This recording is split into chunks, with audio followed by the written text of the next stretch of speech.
On October the 3rd, 1955, the MV Joyita, on which there was a crew of 25 people, departed from Apia in Samoa on an expedition.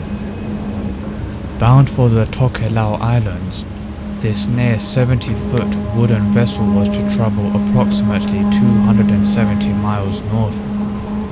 What unfolded, however, was a shocking event that remains one of the most perplexing maritime mysteries in history.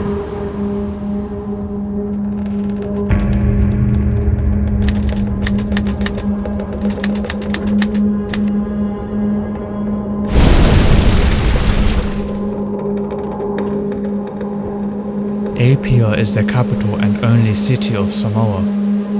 It is located on the north coast of Upolu, making it the perfect place for a ship to depart. Around 270 miles north sit the Tokelau Islands, which are an independent territory of New Zealand. It is quite baffling to think that within such a relatively small distance on sea, a voyage which was meant to take a maximum of 48 hours could go horribly wrong. It was approximately 5 AM on the 3rd of November when Joyita left Apia's harbour. It had originally been scheduled to leave on the noon of the previous day, but due to the port engine clutch failing, the departure time was delayed. As a result, she had left with only one engine functioning. Whether this is linked to what would go on to happen is unknown, but it certainly isn't the best start to a voyage. On board were 16 crew members and 9 passengers, among whom were most notably a government official and a doctor who was on his way to perform an amputation. Aside this, there was a large cargo, consisting of medical supplies, timber, 80 empty oil drums, and a variety of food.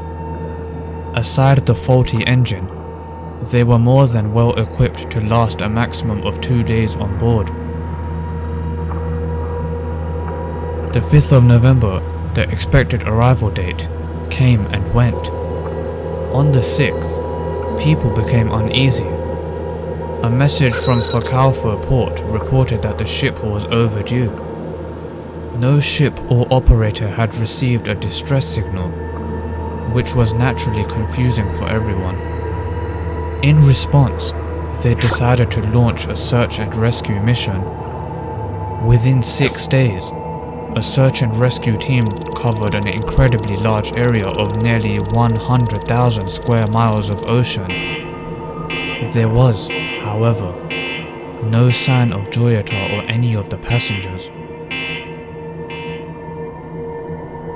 A full 5 weeks passed, and on the 10th of November, Gerard Douglas, who was captaining the merchant ship Tuvalu, saw Joyita whilst on the way from Suva to Funafuti.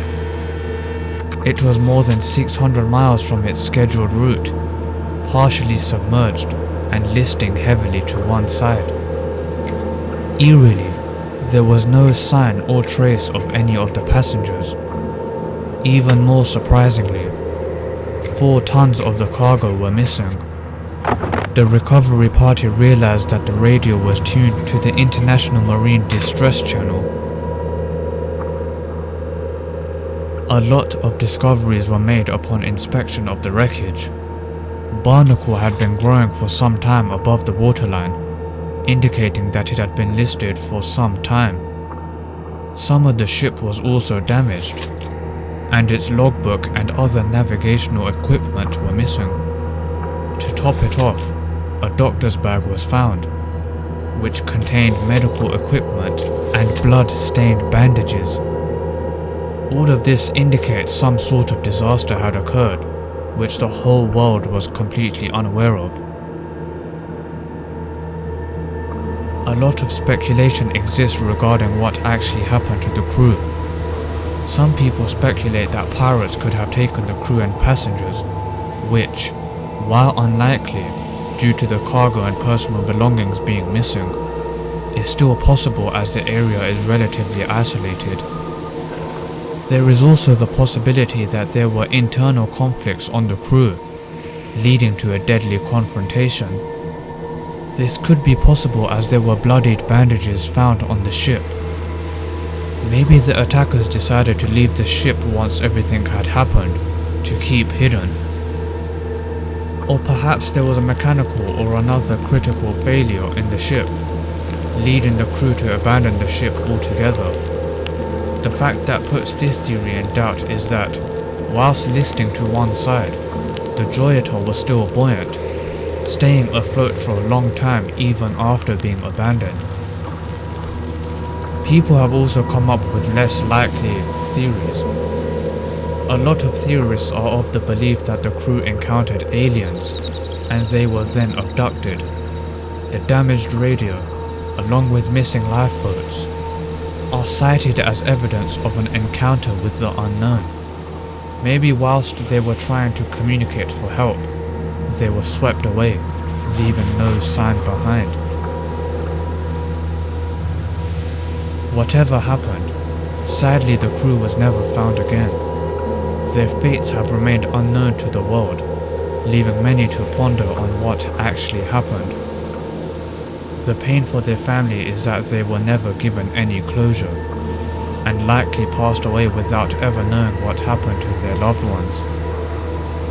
All we can do is hope that the crew survived and lived their lives without anyone ever hearing from them again.